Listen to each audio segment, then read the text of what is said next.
Fentanyl is now the leading cause of death for Americans under age 45. Plaguing communities and destroying lives. 50 times more powerful than heroin. The Colorado Attorney General came out with a report that said it's as easy for teenagers today to get fentanyl on social media as it is to order a pizza or to call an Uber. My guest today is Sam Chapman. Sam is the CEO of Parent Collective, Inc. Sam lost his son, Sammy Chapman, at age 16 to a counterfeit pill that he got on Snapchat. We talk all about fentanyl, where it originates, how it ends up on our children's smartphones and social media apps. We talk about Sammy's Law, which is legislation that was created in honor of his son. Thank you for joining us. I think this is a conversation that every educator, parent, and elected official needs to hear. Sam Chapman, thank you for joining me. Thank you for having me. Sam, before we get into any of the specifics about what happened and fentanyl and legislation and Sammy's Law and all the different things that we want to talk about this morning, can we first just start by telling our listeners a little bit about who Sammy was, what kind of kid he was? Sure. So Sammy was your average teenager. He did well in school. He played on the football team. He was a bit of a bruiser, so he was a lineman and center on football. And he wanted to become the world's first trillionaire, so he was a budding business person. We found out he was mining Bitcoin in the closet of his room, unbeknownst to us, until we got our electricity bill. And he also had a biosphere that he was building and working on in his room. And after he passed, cleaning that sucker out was a ghastly chore. We lost Sammy 4 years ago via Snapchat. A dealer reached out and offered him a counterfeit drug for free in order to get him hooked on fentanyl.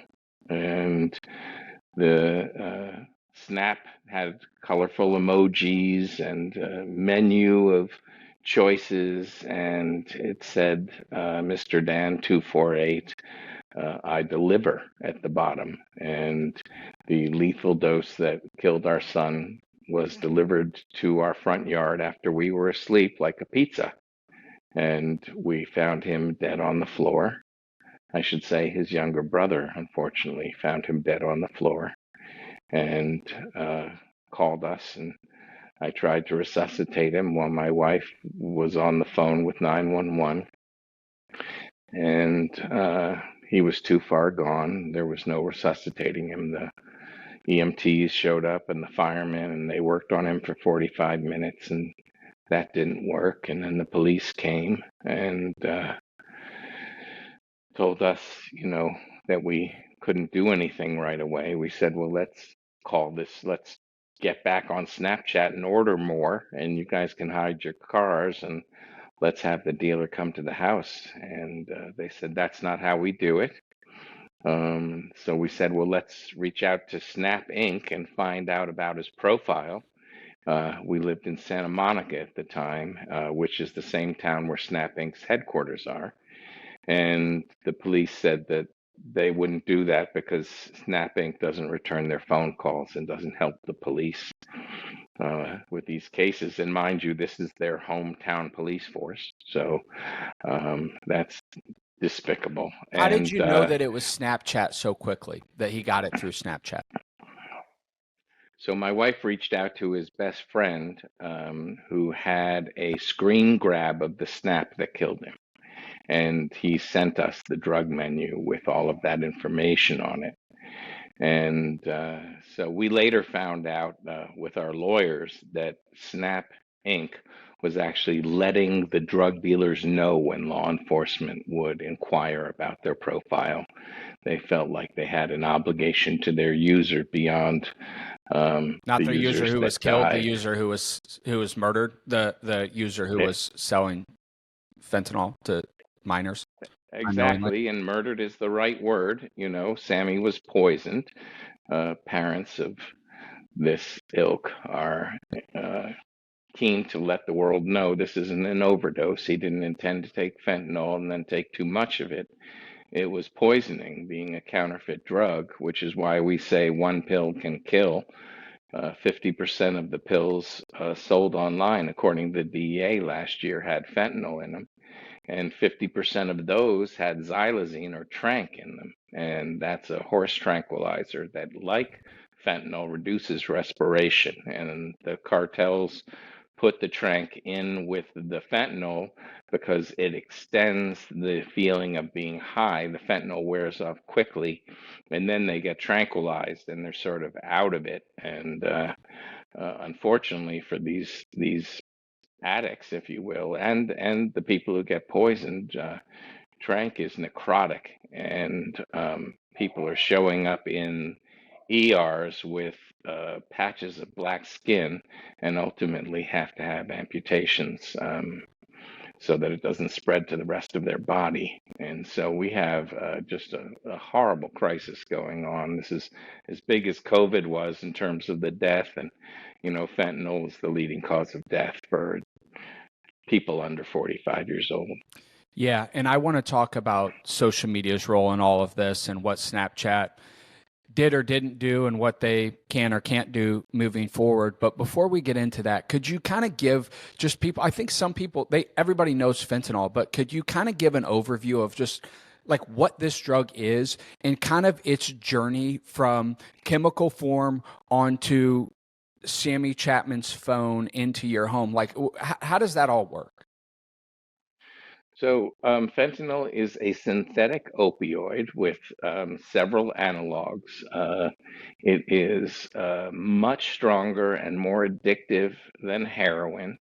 The DEA says that it is the most lethal substance they have ever encountered, the smallest, cheapest, easiest to hide. And so that is why it has taken over in the drug dealer world, because if you ship a little fentanyl into the United States, it can be diluted into counterfeit drugs and become a very clever way of reducing your risk and building your profit, if you will. And this process starts 90% in China, 10% in India, who are making what we call the precursor chemicals that make up fentanyl. And some of these chemicals have other uses and are made by big chemical companies and small in China. There are 600 chemical companies in China making the precursor chemicals, sending them over to the United States. In Does the Chinese 2023, government, we know had about seven. this? Yes, they do.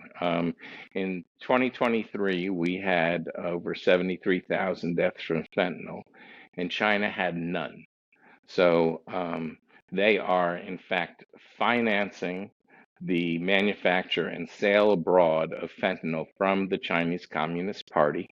They are refunding a 13% value added tax, which is the highest value added tax that can be refunded in China. And there's a direct correlation to how much of these drugs are manufactured versus how much of the refunds they give. So they give the highest refund to fentanyl, and it is an undeclared war on the United States from China, which is why President Trump instituted 20% tariff on Chinese goods as soon as he came into office, and said that he would not release the 20% tariff until they stopped sending the precursor chemicals to North America. Well, it is a war, and He more had and it. more people are dying from it than in actual wars. I mean, more people died in 23 of drug overdoses than died total in the wars in Iraq, Afghanistan, Vietnam, and Korea combined. Right, and That's correct. so it And really is a war. In Trump's first term, he had a deal with the Chinese to stop sending those chemicals into the United States. And so they started sending them to Mexico. And that was something we hadn't contemplated. And so the Chapitos and the other cartels took up the sale of fentanyl and has been receiving these precursor chemicals from mostly China and some from India, and turning them into counterfeit drugs wherever they see a psychoactive drug or a shortage, like we've had with Adderall or some of the fancy, hard to get cancer drugs. They uh, create counterfeit drugs and put fentanyl in them to try and addict these people for the rest of their lives. And unbelievably, the Chinese are also sending over the pill molds to make these counterfeit drugs. So there is full knowledge of what they're doing with these chemicals and full collaboration with the cartels. And then the cartels are using so many different ways to get it into the United States. They have it on shipping containers. They are using tunnels. They're using small devices that fly around that get over the border. Like They are drones, like using the dropping it on migrant. drones and stuff. That's right. They're using migrant traffic, small airplanes. They are emptying out the gas tanks of cars and filling them with liquid fentanyl and creating an alternative tank for the actual gasoline.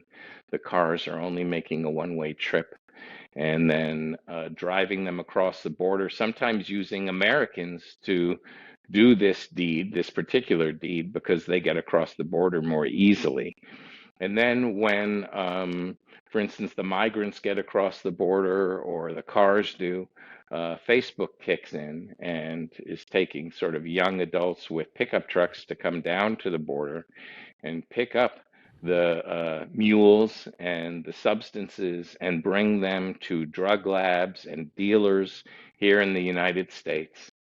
And then social media like Snapchat kicks in and solves the last mile problem for the cartels, getting them distributed around the country into towns like ours, like Los Angeles, where if a dealer has only a certain amount of drugs on them and they get caught, they get the equivalent of a parking ticket, never see a prison cell, and are back out that night with that same minimum amount doing the deed.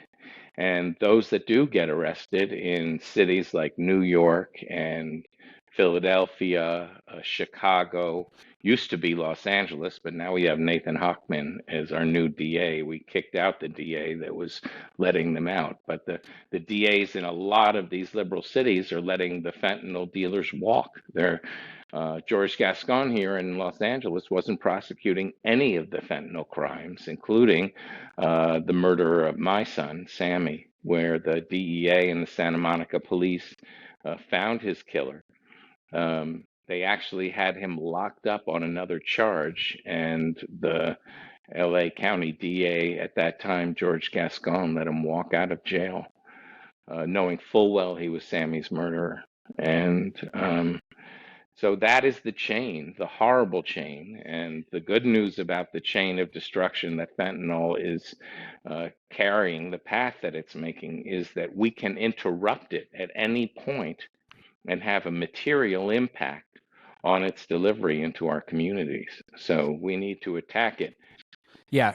Will you explain what Sammy's Law is, how you kind of came up with it, where that stands? I know you introduced it in Illinois and in California, as well as at the federal level. So can you explain to those listening what that bill actually does? So Sammy's Law requires third-party safety software integration on any platform, gaming or social media, that has children as users. And this software exists inside an industry that gives a warning to parents if something dangerous or illegal happens on their children's devices. The law would give warnings to parents about cyberbullying, drug dealing, firearm sales to minors, suicide, baiting, and suicide attempts that are discussed online. And sextortion, which is when someone gets your child to give a nude picture and then blackmails them. And a lot of kids are winding up feeling trapped and killing themselves after getting sextorted. It's really an attempt to get money, to tell the kid to go get the parent's credit card Well, or it's a purely financial thing, especially with the boys. There's no sexual element to it aside from just the possession of that photo and the embarrassment and the guilt that comes along with that. I'm actually going to a small town in Missouri. One of the other families that I honored with the run across the country, like Sammy, he took his own life after falling victim to sextortion. I mean, 2 hours after the first message that he ever received from this predator, thinking that it was a teenage girl, this kid took his own life. And kids all over the country are doing the same thing, unfortunately. And Sammy's law would if implemented, right, if the parents took advantage of companies like Bark and some of the others that would benefit from Sammy's law, but ultimately the benefit is for the kids and their families of keeping them safe. So many of these tragedies could have been avoided, and every day that laws like Sammy's law aren't implemented, more and more kids are dying. And I think that's what's so frustrating to me with both the lawsuits that families like you are involved with that get held up in court for months and sometimes years, as well as the legislation. You would just think at this point, I mean, people are pretty aware of these issues, that there would be a little bit more urgency to do something about it. Well, neither side wants to give the other side a win, which is what stands in our way. We have introduced the law into Texas, South Carolina this year, and into Congress. It's HR 2657, if you want to look it up, Sammy's Law. And there's a website that's sammyslaw.org, SAMMYSLAW.org. With some nice PDFs. And if anyone wants to contact their congressperson or their two senators and let them know they support the law, that will help us in this year's Congress. We feel like this is our year. As I said before, this does not change what the social media platforms do. In fact, it protects their valuable information and only allows the third-party safety software companies to keep the information for 2 weeks and only for safety purposes. And if they start giving warnings about other things like LGBTQ plus preferences or birth control or political leanings, they lose access to this link. We call it an API, something that they open to your bank. They do this every day online. The internet companies open APIs to do commerce. And the reason they don't want to do it for the safety software companies is that they're worried about the data that they scrape from our children that they use to sell targeted advertising. And they don't want another company to own it and then use it themselves or resell it. And so that's forbidden under Sammy's law. So we've thought of all of the angles. In the House of Representatives, we have about 30 sponsors and co-sponsors, Right. evenly split from both parties. And so we need the people to help and let their representatives know that, and it has to be your representative. Most Congress people, they don't care about someone from Peoria if they're in Los Angeles. They want to hear about someone from Los Angeles. So you've got one congressperson and two senators who will care, and you can just reach out online and send an email or call their office, and they'll write down a little tick, one person in favor of Sammy's law. And the more calls they get, the more likely it is to pass. Yeah, and so and we're I just working hard. And I think I just want to clarify, like Sammy's law doesn't run into some of the First Amendment issues that legislation like the Kids Online Safety Act and others have. I mean, I think that's part of the reason that didn't move forward. So can you just clarify that a little bit? Like, how is this different than the Kids Online Safety Act that ultimately didn't move forward, or Section 230, just kind of a side by side with other stuff that's out there? Right. So the duty of care in the Kids Online Safety Act would edit make the internet platforms edit what they are sending out to the children to make them safe. And so, to the extent that an internet company has free speech, which is arguable, this would stand in the way of their free speech. So they could no longer send drug dealers through their algorithm to our kids because that would violate the duty of care. And in the United States, unlike in Europe, the courts put the First Amendment freedom of speech as primary in deciding cases, which is why it's less safe in the United States than it is almost anywhere in the world. And Section 230C of the Communications Decency Act, as you mentioned, treats the internet like a blackboard where you cannot blame the blackboard for what someone writes on it. And so these companies cannot be sued. Which conceptually makes sense, but the blackboard is not sending content. The blackboard is hosting content, right? I think that's where, where I would argue, like, okay, I understand the blackboard thing, and if that's what social media was, but these children are getting this content pushed to them in their algorithm, right? Mason Bogart, who died from the choking challenge, who, his mother Joanne is a mutual friend of both of ours. Like, he never searched for that content. It was pushed to him, and so that's where you wonder. Like, I do think it's a little different than the blackboard argument that they make. Well, in 1996, when the Communications Decency Act was written, the internet was like a blackboard. But now, as you point out, with algorithms and artificial intelligence that drives them, there are no longer just blackboards, right? And so we have taken a product liability approach to suing Snapchat, Snap Inc., which is that they have created a faulty product and a failure to warn about the dangers of the product, and that they have been negligent in addicting our children to the platform and any danger that comes from being addicted, and 8 other allegations. And as you point out, they objected to us bringing this suit under the Communications Decency Act. And our judge, Judge Riff in the California Superior Court, said, I think we need a trial.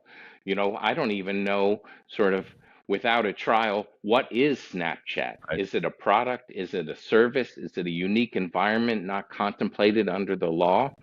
And so we won what's called our demurrer, or the motion to dismiss, that the Snapchat put up, and they were allowed to appeal to a higher court. And the higher court took a year to rule, but finally came back and ruled in our favor, the plaintiff's favor, and sent us to trial. So there's going to be an upcoming trial with full discovery on a bevy of allegations. It's a modern civil rights trial. The right to life for these children is what we're fighting for. And how many families are part of that lawsuit? There's 65 families from around the country, all suing in California Superior Court, because the Snap Inc. is located in California, represented by the social media victims law firm. All 65 cases are individual. It's not a class. Anything under 100 is our individual lawsuits. And it's going to take years to prosecute these lawsuits. What they do is they pick 4 bellwether cases and they try those first, and that informs the court about how to proceed with the rest of them. If the 4 cases win, then obviously you take one path, and if all 4 cases lose, then maybe the next cases don't get to proceed. So that's the way it's being handled. And the social media victims law firm is doing this on contingency so that the families aren't dipping into their own pockets for multi-year litigation. And it's really a good deed that they're doing. And they're representing other families and other lawsuits around the country too. This is a specialty they've taken on. So, if your child has died from online harm, you think about contacting the social media victims law firm in Seattle. And if you want to avoid some of these dangers, you can go to Bright Canary's website or Bark's website and download some safety software. Bark.us is their website, and this software has stopped 17 school shootings, according to the FBI, on the platforms that do allow it. But on most of the platforms with our children on, they don't allow it. So that's That's why Snapchat, Sammy's Law is so TikTok, important, right? It's Discord, the the DM gaming feature on platform. Instagram. I mean, I think people don't realize this. It's not just Snapchat. That's right. It's the instant messaging platforms of Instagram and Facebook, and basically most of the places the kids are, and where most of the drug deals are done, not coincidentally. Yeah. So I want to jump back. One of the first things you said was about contacting Snapchat from the Santa Monica Police Department, which is where you live and also where Snapchat is headquartered. Certainly, they're well aware that your son, a minor in their community, was killed from fentanyl that he got on their platform. Has there been any sort of communication between you and your family and Snapchat itself or their executives? I mean, you would think that they would want to have a conversation with someone like you. Has that taken place? That has. When Sammy died, I reached out to Evan Spiegel, their Snap Inc. CEO, and we asked him to put third-party safety software on his platform to allow for a link, and he declined. We also asked him to allow for valid subpoenas to be returned promptly, and he said he would look into that. And the reason they didn't want to let third-party safety software on is because they didn't want to let their valuable data that they sell to advertisers about our kids, it's our kids' data, go into another company's hands. Well, not only that, but if parents knew what was happening on their app, parents wouldn't allow their children. Most parents wouldn't allow their children on to Snapchat in the first place, right? Like I assume that you and your family had no idea that these drug dealers weren't even on that app until your son tragically was murdered from this poisoning that he got through the app, right? Like this isn't something that you are aware of, correct? That is correct. We didn't know about fentanyl. We didn't know Snapchat was dangerous. That's why I've done so many media appearances trying to use our story as a cautionary tale, and let other parents know. But you're in a conundrum if you are a parent, because 75% of U.S. children are on Snapchat. And so if your child isn't on, then they don't know what's going on with their friends. They're on the outs socially. And you as a parent are having a continuous negative dialogue with them about their wanting to be on Snapchat. And so a parent is sort of in a lose-lose situation now, bearing in mind what happened to our family, stay strong and don't let them on the platform. But it does create a very negative force in their lives and in your relationship with them, which is why a lot of parents relent and let their kid on Snapchat after finding out that it is virtually the dark web for children, because the snaps disappear, number one, they're ephemeral. And, that means that even a parent can never find out what's happening on their kid's platform unless they're looking at the smartphone at the moment that the snap comes in. Plus, they do a ton of things to addict the kids to the platform. They have streaks, Yep. which means The store and the I street. snap you, you snap me back, and that's one streak. And the more streaks a child has, the more popular they are. And so they try and keep them going.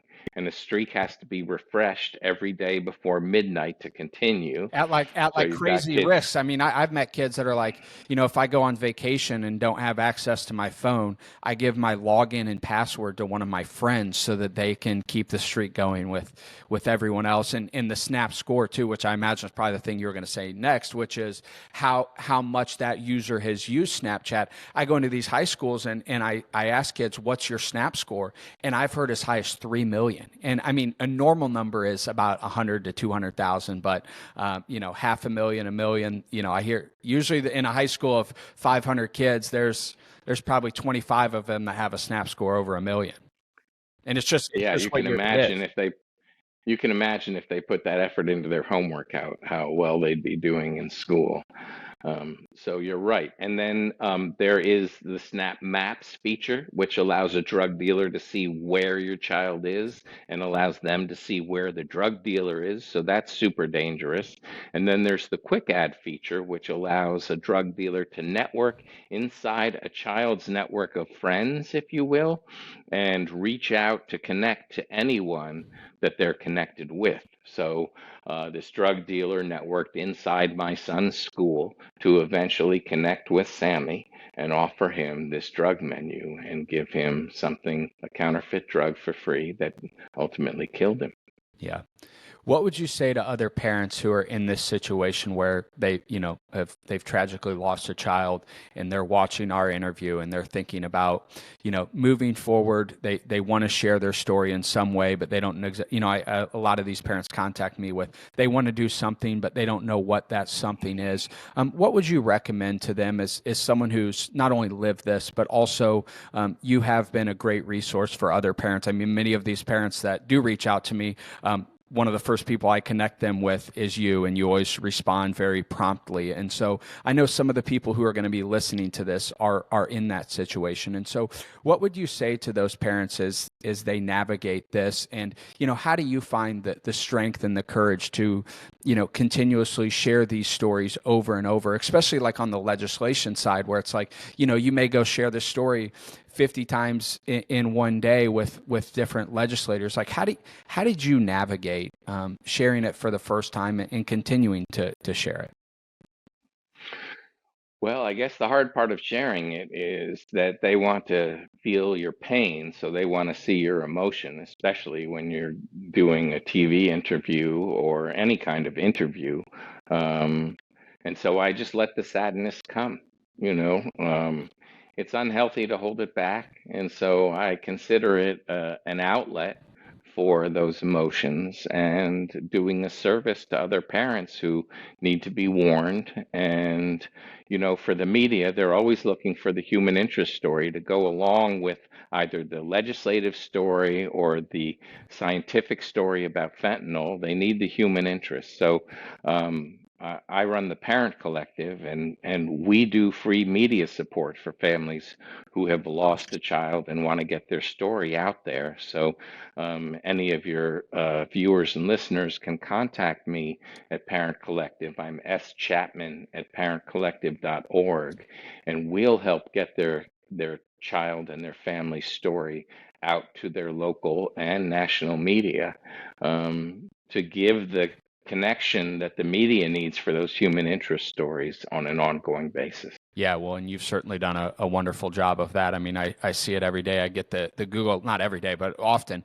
I get these Google alerts with anytime there's a story about anything online safety related, and your name sure pops up quite a bit as well as your wife. And so I think that's really great of getting these stories out because, 4 or 5 years ago, people didn't know about these dangers. And I think people are starting to wake up through families like you and people like you who are willing to share these stories as difficult as it must be. And we'll put your information, the website and email in the notes so parents can just click on that and reach out directly if that's something that they need or want to do. Obviously, a lot of this stuff feels negative and it feels like it's like this David versus Goliath kind of fight. But I do also think there is hope in a way that there hasn't been at this level. I think people are more aware of it. I think there is more political will to do something about this than what there's been in the past. And you're on the front lines of that. And so we've talked about the legislation and Sammy's law and your story. But maybe if we can just leave people with some hope. You and I were both at a dinner in Chicago a few weeks ago, and you gave the Sammy Chapman Memorial Award to a friend of ours, Joanne Bogard. And so would you just talk about what that award is, what the Organization for Social Media Safety is, the work that they do, and why you chose to give that award to Joanne this year? Right. So socialmediasafety.org is the website from the Organization of Social Media Safety that gives out the Sammy Chapman Award every year to someone who's done outstanding work in social media safety that year. And Joanne Bogard runs the online harms group for Fair Play for Kids, which is an important advocacy group in this space that pushes for bills like the Kids Online Safety Act. And she shares her story with the media and with thought leaders on a regular basis. And so it was my honor to give that award to Joanne, who I consider one of our nation's leaders in the online harm space. Her son Mason, who suffered from the choking challenge and took it too far and didn't release the tight grip around his neck in time and passed away, like so many children who try that evil challenge that is a TikTok favorite. And there are a number of esoteric online harms like that. And we need the parents who are suffering, survivor parents, who are the ones who suffer, who are left behind, to share their stories and to warn other parents about the latest things that are happening out there. Like one of the new ones is with artificial intelligence that they're creating these bots, if you will, like on Roblox, these sort of ethereal people who are run by artificial intelligence and are creating relationships with our children. And sometimes they head south and they're encouraging kids to hurt themselves or commit suicide, or they're breaking off relationships with them and the kids become depressed and suicidal. So as soon as we solve one online harm, another one pops up. And that's the most this frustrating part, I think, of what I do is it feels like it's never enough, right? You run across the country and you're like, wow, we're making a difference here, and it's like, every day you're still reading these articles of these things happening, and I will say though, it's so motivating to me and the work that I do, having gotten to know people like you and Joanne and Chris Didier, who's become a great friend of mine, who you introduced me to, and that was, people often ask how you run across the country, and I didn't have a great plan, but I do know that every 5 miles I had to run up to the back of that RV,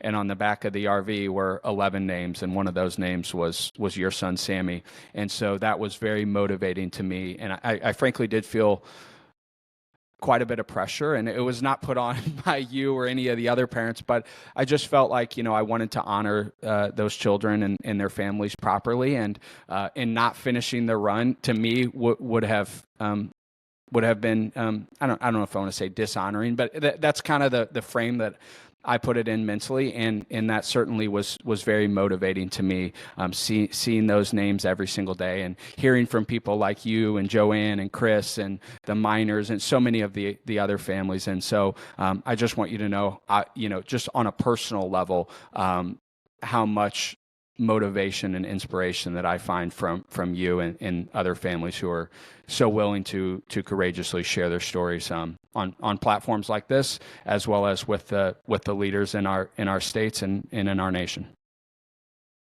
Well, it was an honor to have Sammy's name on the back of your vehicle and on your back as you ran across the country. And parents like me really appreciate your work, Ben, and your big run across the country. But now coming out with this podcast and continuing your fight, you've been a grand help with Sammy's Law, and you are a fellow online harm warrior, and it's official now. And we need men like you to make change in this country. Yeah, well, thank you, and we got a long ways to go, but we'll keep telling these stories and keep doing everything we can to make sure no other family has to go through what you and yours have. So thank you very much, Sam, for taking the time to chat with me today. Thank you for having me, Ben. All right.